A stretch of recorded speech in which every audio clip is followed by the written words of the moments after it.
London, 1980. The city. You are watching a 39-year-old Turkish Cypriot walk into the London Stock Exchange. In exactly 10 years, he will vanish with £29 million to a country that does not officially exist. But right now, nobody knows his name. Meet Asil Nadir. He just bought a worthless textile company for pennies. Within 12 months, he will turn it into a £1.7 billion empire, using a trick so simple, prosecutors will spend decades trying to prove it. The secret? Money does not grow. It just needs to look like it is growing. Watch what happens next. Month 12. Share price jumps 400%. Month 24. Polypek enters FTSE 100 alongside BP. Month 36. Analysts call him the Midas of the city. Margaret Thatcher calls him a success story. Pension funds trust him with millions. The Times puts him on their cover. But here is what nobody notices. When journalists ask how Polypek makes money, the answers are always vague. Electronics, property, fruit distribution. This is not a business plan. It is a magic trick. And somewhere between London, Turkey, and Switzerland, money is vanishing in plain sight. The question is, will anyone figure it out before it is too late? 1985. Nadir goes on an acquisition rampage that makes no logical sense. January. Buys a Japanese restaurant in Mayfair. Why does a textile company need a restaurant? March. Acquires orange groves in Cyprus. Okay, food diversification. November. Acquires a packaging company. Sure, why not? Analysts are confused but impressed. Nadir is building a diversified conglomerate. He is hedging against market volatility. One analyst privately tells his boss, "I have no idea what Polypek actually does anymore. They are in 17 different industries across 5 countries. His boss responds, "Who cares? The stock keeps going up." And it does. By 1986, Polypek is worth £400 million. Nadir personally owns shares worth £120 million. He is now flying private jets, vacationing on yachts, attending charity galas where Princess Diana makes appearances. But here is what is really happening. Every acquisition creates new subsidiary companies, new bank accounts, new transfers between London and Turkey and Cyprus and Switzerland. The corporate structure now looks like a spider web designed by someone on hallucinogens. Over 200 subsidiary companies across 12 countries. Accountants need flowcharts just to understand who owns what. And buried in this complexity, Nadir is building something brilliant. An empire where money can vanish in plain sight. Here's the trick. Simple, elegant, almost beautiful. Polypek UK has £100 million cash. Shareholders want returns. Nadir creates a Turkish subsidiary, say Anatolia Electronics. Step 1. UK company lends £10 million for factory expansion. Step 2. £8 million build a tiny factory. The other £2 million vanish into another subsidiary. Step 3. That subsidiary buys property already owned by Nadir's brother. Result? Money moved from shareholders' pockets to Nadir's family. 100% legal on paper. Then the magic return. Anatolia suddenly reports £12 million profit.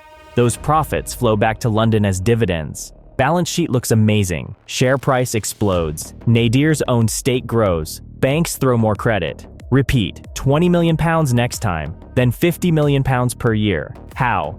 Some sales are real. Most are inflated or completely fake. Goods sold between subsidiaries at crazy markups.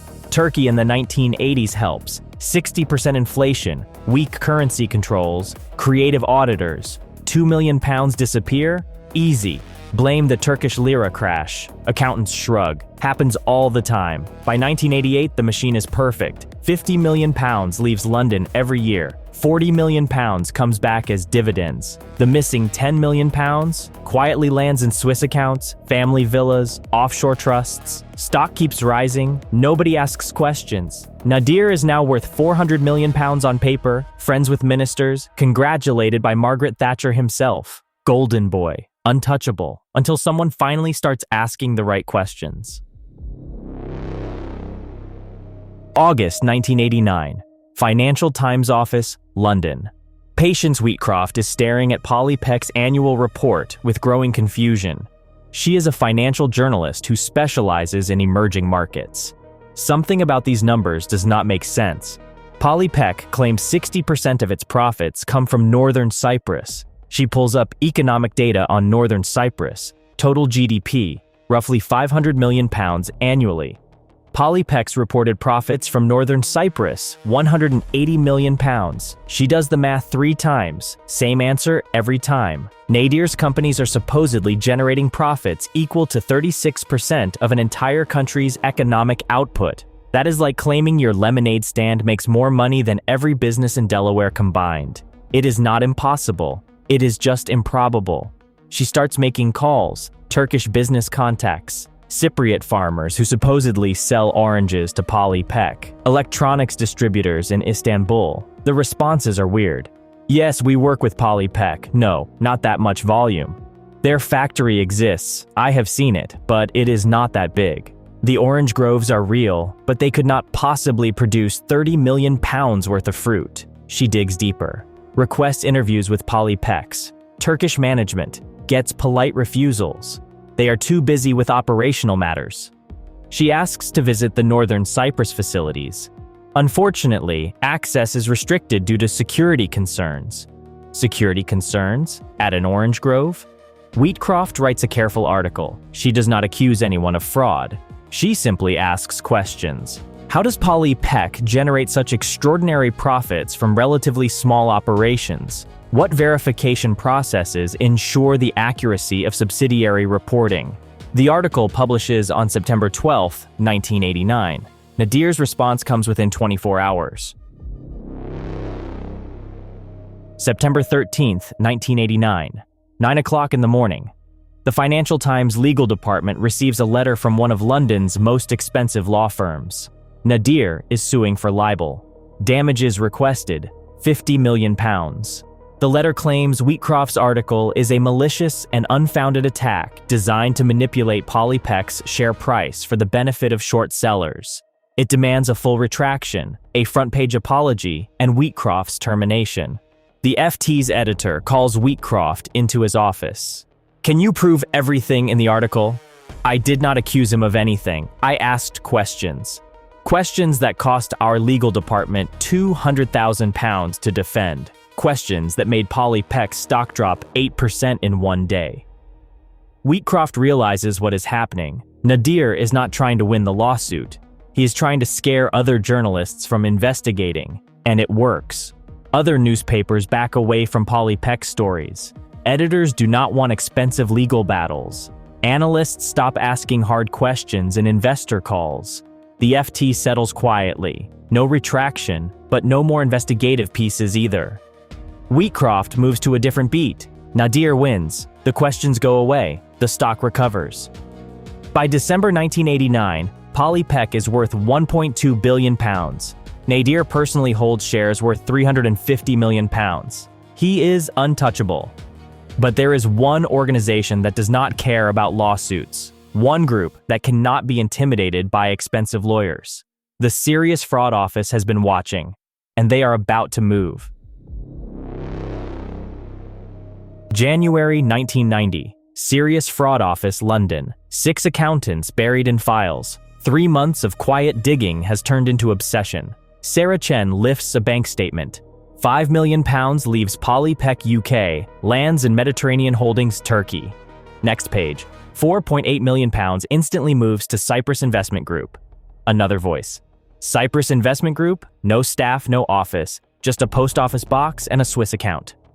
Difference. £200,000, labeled administrative fees. They spot the loop everywhere. £12 million out, £10 million back as profit. £8 million out, £7 million back. Missing millions always explained away. Currency losses, legal fees, Turkish inflation.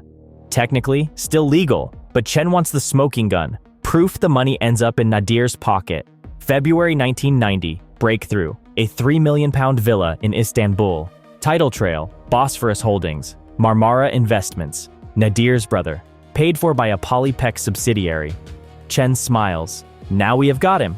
But one villa is not enough. They need the full picture. They keep digging. March 1990. The SFO team discovers something massive. A bank in Zurich processed a transfer in November 1989. £15 million from a Polypec subsidiary to an account registered to Hellenic Trust Corporation. Hellenic Trust Corporation is a Swiss shell company. Its only listed asset, an apartment building in Geneva. The apartment building has 12 units. 11 are rented at market rate. One penthouse suite remains perpetually under renovation. The penthouse is registered to A. Nadir for personal use. So Polypec shareholders paid £15 million for Nadir's Swiss vacation home. But there is more. April 1990, another accountant tracks yacht ownership records through Monaco. A 120-foot vessel called Mediterranean Dream is registered to a Liechtenstein trust. The trust's beneficiary, Nadir's wife. Purchase price, £8 million. Funding source, a loan from a Polypec subsidiary that was never repaid. Chen starts building a spreadsheet. Every property, every luxury purchase, every mysterious transfer. The amounts are staggering. Conservative estimate, £29 million improvable theft. Realistic estimate, probably closer to £100 million, but even £29 million is enough for serious charges. May 1990. The SFO has everything they need. Property deeds, bank transfers, shell company registrations, yacht ownership papers. They brief the Director of Public Prosecutions. The DPP reviews the evidence and makes a decision. Arrest him. But there is a complication. Nadir has friends in high places. Very high places. June 1990. Conservative Party headquarters, London. Someone from the SFO leaks word that Nadir is under investigation. Within hours, 3 cabinet ministers make calls to the DPP's office. Is this really necessary? Mr. Nadir is a significant party donor. He employs thousands of people. An arrest would cause market panic. Translation: he gives us money, do not arrest our donor. The DPP is unmoved. If there is evidence of fraud, we prosecute. I do not care who his friends are. But the political pressure creates delays, legal reviews, risk assessments, interagency consultations. Weeks pass. The investigation continues, but no arrest warrant is issued. July 1990. A junior SFO analyst notices something alarming. Money is moving out of Polypec's accounts faster than usual. Large transfers to Turkish and Swiss banks. Chen realizes what is happening. He knows. Someone tipped him off. August 1990. The transfers accelerate. £10 million in 1 week. £15 million the next week. Nadir is liquidating, moving assets before they can be frozen. The political delays have given him time to hide evidence. Chen goes directly to the SFO director. If we wait any longer, there will not be anything left to recover. We need to move now. September 1990. The director makes a call. Execute the arrest plan immediately. I do not care who complains. But they are too late for the money. They can arrest Nadir, but millions have already vanished into offshore accounts they will never find. Still, they have the evidence of what he took. That is enough for prosecution. September 19th, 1990, the SFO finalizes the arrest warrant. 60 officers are briefed. They will hit Polypec headquarters at dawn. But someone makes a critical error. One of the officers mentions the plan in an email. The email goes to the wrong recipient. Within 12 hours, Nadir's lawyers know the raid is coming. September 20th, 1990, 6:47 in the morning. 60 SFO officers storm Polypec headquarters. They expect shredders burning, hard drives wiped. Instead, silence. Offices almost empty. One receptionist. Mr. Nadir is not in. Executives are all abroad. They search anyway. Computers seized, cabinets emptied. But the newest transfer records, gone. Emails, gone. Board minutes, gone. Someone tipped him off. House cleaned overnight. By 9 o'clock, trading is suspended. By noon, the shares are dead. £1.7 billion erased. 17,000 jobs lost. Pension funds £100 million poorer. Biggest corporate collapse in British history. Nadir's lawyers to the press. Full cooperation. All allegations baseless. Behind closed doors, different story. Lawyer. Evidence is overwhelming. 10 to 15 years minimum. Nadir, quiet. What if I am not here for the trial? Lawyer. I did not hear that. October, 13 charges filed. Theft, false accounting, Nadir is already counting countries with no UK extradition treaty. December 1990. Nadir's bail hearing. Prosecution. He is a flight risk with assets in multiple countries. Defense. My client has deep UK ties. No indication of absconding. Judge sets bail at £3.5 million. Nadir pays cash same day. Requirements. Surrender passport, report twice weekly, wear electronic monitoring. But Nadir holds 3 passports. He surrenders the British one. The other 2 stay hidden. For 2 years, he plays the part. Lawyers file motions, schedule depositions, trial date, May 4th, 1993. Behind the scenes, he is planning escape. April 1993. He sells London properties, transfers money to Swiss accounts. Wife moves art to Geneva. Friends notice goodbye lunches, nostalgic conversations. One asks, "You are leaving, are you not?" Nadir just smiles. May 3rd, 1993, 11 o'clock at night. He cuts off his monitoring device. Takes 30 seconds. Monitoring station gets an alarm. Night officer assumes malfunction. I will check it tomorrow. By tomorrow, Nadir will be 2,000 miles away. May 4th, 1993, 4:17 in the morning, private airfield, Kent. Gulfstream G4 on runway. No flight plan, no customs. 1 passenger expected. Nadir arrives. Black Mercedes, no luggage, just briefcase. He boards. Door closes. 4:31 in the morning. Takeoff. Pilot's instructions. Fly low, avoid radar. Destination, Northern Cyprus. 8:45 in the morning. Prosecutors arrive at Old Bailey expecting trial. They learn, defendant vanished. Police raid mansion, empty. Country house, empty. Office, cleaned out. Monitoring company, we thought it was malfunction. Air traffic. Private plane left 4:31 in the morning, disappeared over France. Noon, Interpol red notice. Evening, every news broadcast. Fugitive tycoon flees. Britain's most wanted. But Northern Cyprus is geopolitical ghost. Only Turkey recognizes it. No UK extradition treaty, because officially, it does not exist. Nadir escaped to a place that is not legally a place. UK demands extradition. Turkey refuses. Recognize Northern Cyprus first. Perfect stalemate. Villa overlooking Mediterranean. Nadir pours drink, watches sunset. He is free. For now, money is with him. But what will make him come back?